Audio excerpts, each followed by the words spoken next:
So today we're going to look at two different drones, the Mavic Air 2 and the new DJI FPV drone. We're going to talk about these two drones, compare them together to see what's different about them. Obviously, they're two different styles of drones. Who are they good for? Who are they not good for? And all that good stuff. So I've been a certified drone pilot now for only about 2 months. And as soon as I got certified, I went ahead and bought a drone. And after a bunch of research, I went ahead and settled on the Mavic Air 2. Now, I was also looking at the Mavic 2 Pro or Mavic Pro 2. No, Mavic 2 Pro. Yes, Mavic 2 Pro. I was looking at that one as well. I even looked at the Mini 2.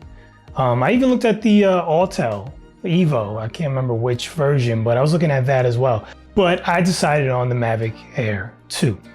Because mine was $1,400, but I got the one that came with the bag, it came with 2 extra batteries, it came with extra propellers, and I got the one that comes with the smart controller. And I got the smart controller because my cell phone is pretty old, and I just didn't feel comfortable hooking that up to a drone that's 400 feet in the air. So I felt like this would give me some more confidence. And it really does, and it really works well, and I'm not disappointed with the purchase.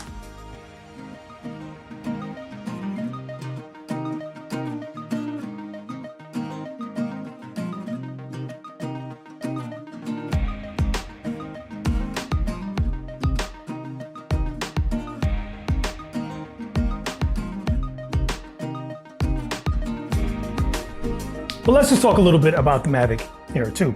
I mean, some of my favorite features about it, you have the sensors on the front and the back and on the bottom, so it will help you to not crash into things. But besides that, the go to home feature is like one of my favorite things, because when you get this up in the air and it's a sunny day, you're gonna lose sight of it. It happens to me all the time and I don't know where it is. And sometimes I really lose it. I just cannot figure it out. Even though there's a map there that kind of shows me on the map and shows the drone, I'm still looking and I don't see it. But I just hold down return to home and it comes back to me. And then I keep looking up and then it's right above me. I love that feature. It's really helpful. And it just gives me that confidence to know that, oh my God, I'm not losing it. It's not gonna go crashing off into some mountain or something. No, because I just hit return to home and it comes back. And I'll tell you, I barely scratched the surface when it comes to all the features that this thing has. Another one of my favorite features is just like the spot feature. So you could just point to something on, well, you can just kind of drag a box around something on the screen. And then so that you don't have to yaw around that particular object. For instance, if you're trying to, maybe it's a high building and you just want to go around the building. To do that, normally you would have to use your controller, you would have to slowly move to the side and then use your other thumb to yaw at the same time. So spin it on the vertical axis. So you got to go to the side and spin on the axis, which is not terribly hard to do. But when you draw that box, all you have to do is move to the side and then it automatically will follow your target. And it just takes that extra movement that you have to do, or that extra coordination that you have to have with your thumb. You don't have to have it anymore because it just kind of automatically does it for you. Now keep in mind, the price is only $988 if you don't want the smart controller, but you still want the Fly More combo with the extra batteries in the bag. It's under $1,000 for this thing, which I just think is an amazing price. And I have to say, just taking it out and flying it, it's just so intuitive. The menus, the way the screen is laid out is so easy to figure out how to fly this thing. And if you understand cameras and stuff, you know, everything is in a logical place. You know, how to adjust your shutter, your ISO, how to adjust the camera settings or your video settings, whether you want to shoot in 1080p or 4K or 4K 60 or 2.7K. It's very easy to find those things. If you want to shoot pictures, if you want to shoot, multiple exposures, you know, what's that feature called? You want to do image stacking because you want to shoot 3 or 5 pictures in a burst so that you can go into Lightroom and stack them and get like an HDR photo. All that stuff is so easy to find. I mean, it has time-lapse modes in it. It has a hyperlapse mode and stuff. And all this stuff is really, really easy to get to. Also, it can shoot 4K wide or 4K zoomed. So there's two 4K modes.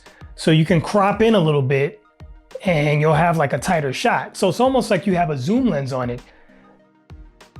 The pictures are really, really incredible because you're getting all these angles that you wouldn't necessarily ever get. You know, I mean, you would never be 400 feet in the air looking down or looking at the horizon. So you're getting all these different perspectives on things. It's just beautiful. Beautiful pictures and beautiful video. Now, the FPV is out as of yesterday, and I'm just gonna say that I'm very impressed with this drone. I mean, the thing is very, very inexpensive for what you're getting. There's a lot of technology that's jammed into it. It's gonna cost you about $1,300, but you're getting the drone itself, you're getting the battery, and you also get the FPV goggles. So FPV stands for first person view. So think of the drone almost like a video game of sorts. You put on these goggles and it's almost like virtual reality. You are now seeing what the drone is seeing. So whatever's coming out, going through that camera lens, you're seeing it through those goggles. So now you can sit there and control it in this first person view. Same way you control like a plane in a video game. Pull up, pull up. Pull up, pull up. The nice thing about this drone is that it also uses OcuSync, just like my Mavic Air 2. So it can go for about 6 miles and still get reception.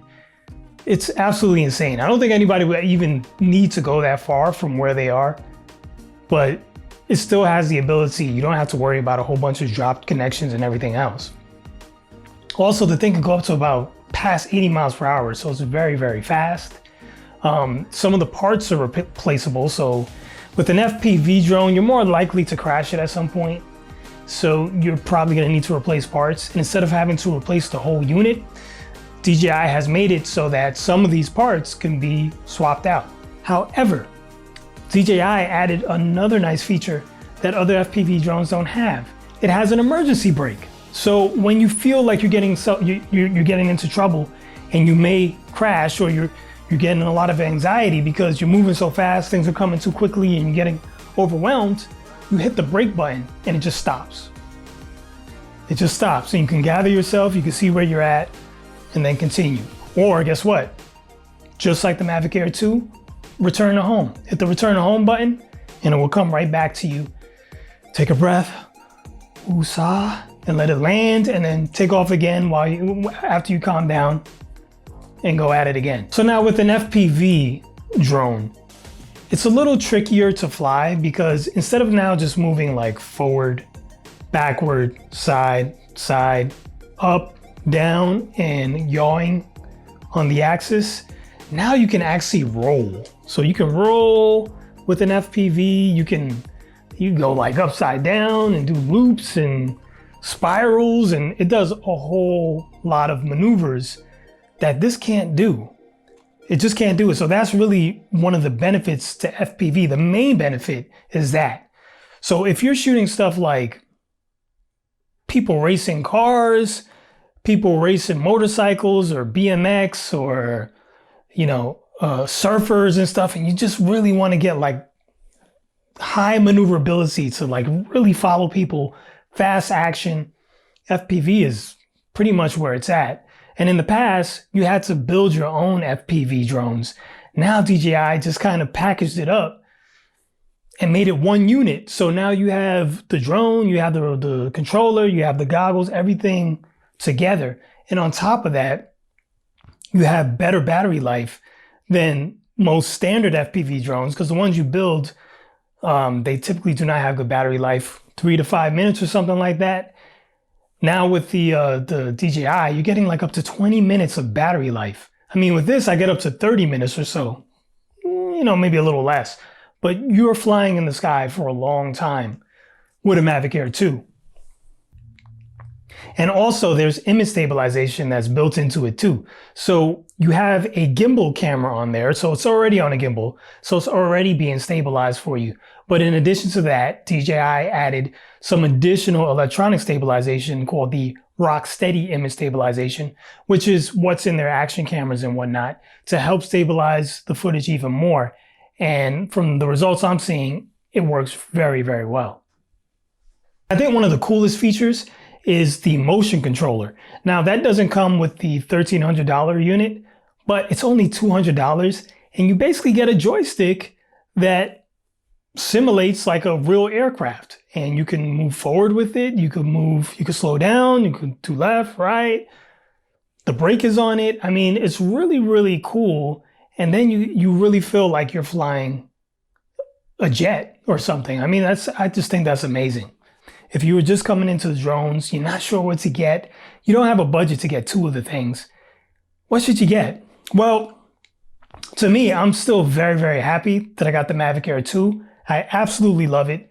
And for what I'm trying to accomplish, which is getting really, really nice video of businesses, of homes, of weddings, and also very just beautiful landscape pictures of my neighborhood, of my city, the Mavic Air 2 is where it's at for me.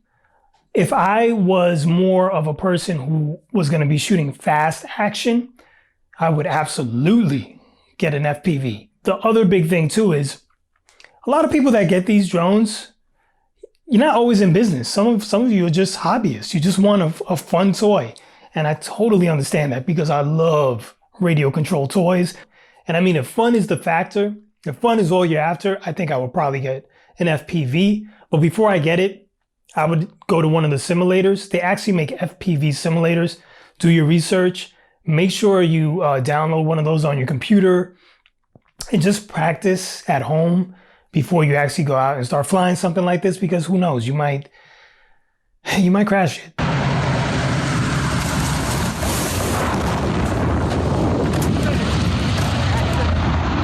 So to save yourself from that, practice first and then go out and then go use it. Here's another thing. DJI actually added 3 different modes to it so that it's easy to fly. So there's kind of a beginner mode, and then there's like an intermediate mode, and then there's full manual mode where you can do all the loop-de-loops, spirals, and all that other stuff. But the other 2 modes, they kind of restrict your movements so that you can just kind of get a feel for wearing the goggles and flying without adding all the complicated maneuvers in there. So it might be good to just kind of pace yourself and you'll be fine. And I mean, if you got the budget for it, the $12.99, and you want a fun toy, I don't think anybody's going to be disappointed with this thing. It's just absolutely amazing. But I have to say, I'm very, very satisfied with the Mavic Air 2. I absolutely love it. I love going out to fly it. As a matter of fact, I still have fun with this. I don't find it boring at all. Even though I'm not like going 85 miles per hour, it's still a ton of fun to fly. So it doesn't bother me at all. It's really, really amazing piece of equipment. Look forward to another review specifically about the Mavic Air 2, where I show you even more footage that I've gotten from this thing, different flight modes, and just a full review of what I think about it and how I use it. As always, I'm Mike Turner. Thanks for watching, and I guess I'll see you soon.